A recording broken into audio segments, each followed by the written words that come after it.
السلام علیکم ناظرین، آج ہم بات کریں گے کہ آخر ہمارے گھروں سے برکتیں کیوں ختم ہو رہی ہیں۔ بہت پیسہ کماتے ہیں پھر بھی گھر کی پریشانیاں کم نہیں ہو رہی ہیں۔ کہیں ہم سے کوئی غلطی تو نہیں ہو رہی ہے؟ غلطیاں تو بہت ساری ہیں، لیکن آج ہم صرف وہ 10 باتیں بیان کریں گے جن کی وجہ سے ہمارے گھروں سے برکتیں ختم ہو رہی ہیں۔ ویڈیو اچھی لگے تو چینل کو سبسکرائب کریں۔ 1 نمبر پہ اندھیرے میں کھانا کھانا۔ اندھیرے میں کھانا کھانا شیطان کا کام ہے۔ انسان کو چاہیے کہ وہ روشنی میں کھانا کھائے۔ اندھیرے میں کھانا کھانے سے کھانا ضائع ہونے کا اندیشہ ہے۔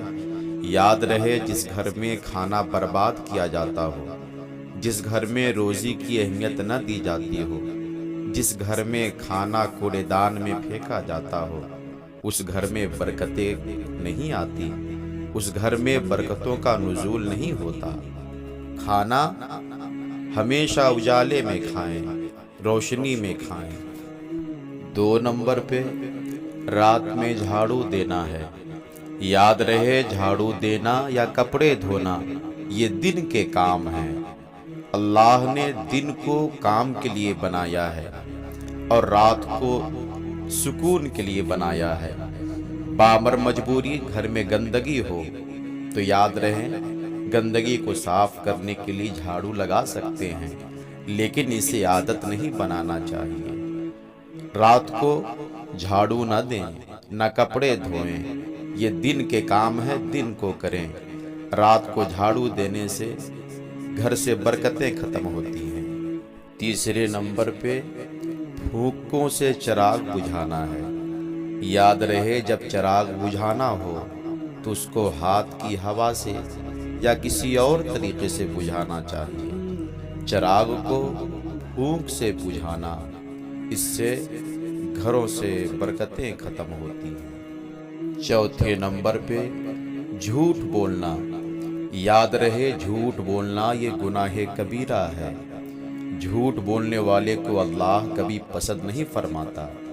جو شخص بات بات پر جھوٹ بولتا ہے، اس شخص پر اللہ کی لعنت ہوتی ہے، اور جس شخص پر اللہ کی لعنت ہو اس گھر میں رحمت کے فرشتے نہیں آتے، اور جب رحمت کے فرشتے ہی نہیں آئیں گے تو پھر گھر میں برکتوں کا نزول کیسے ہوگا؟ جھوٹ بولنے سے باز آئیں تاکہ گھروں میں رحمتوں کا نزول ہوتا رہے۔ 5 نمبر پہ قبرستان میں باتیں کرنا اور ہنسنا۔ اللہ کے نبی صلی اللہ تعالی علیہ وسلم ارشاد فرماتے ہیں، جب تم قبرستان جاؤ تو اپنی موت کو یاد کرو۔ جب قبرستان جاؤ تو قرآن کی تلاوت کرو۔ تمہارے قرآن پڑھنے سے مردوں کو ثواب پہنچتا ہے۔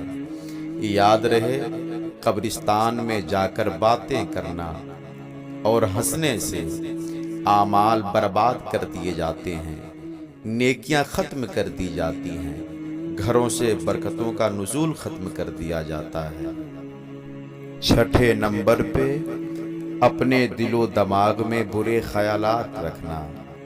اپنے دل میں کسی کے لیے حسد رکھنا، بغض رکھنا، کینہ رکھنا، اپنے پڑوسیوں کا حق ادا نہ کرنا، ان ساری باتوں سے گھر کی برکتیں ختم ہو جاتی ہیں۔ 7 نمبر پہ بغیر ہاتھ دھوئے کھانا کھانا۔ ہاتھ دھو کر کھانا کھانا یہ سرکار دو عالم صلی اللہ تعالی علیہ وسلم کی سنت ہے۔ میرے آقا اپنے ہاتھوں کو دھو کر دسترخوان میں کھانا رکھ کر تناول فرمایا کرتے تھے۔ ہاتھوں کو دھونا یہ میرے آقا کی سنت ہے۔ دسترخوان میں کھانا کھانا یہ بھی میرے آقا کی سنت ہے۔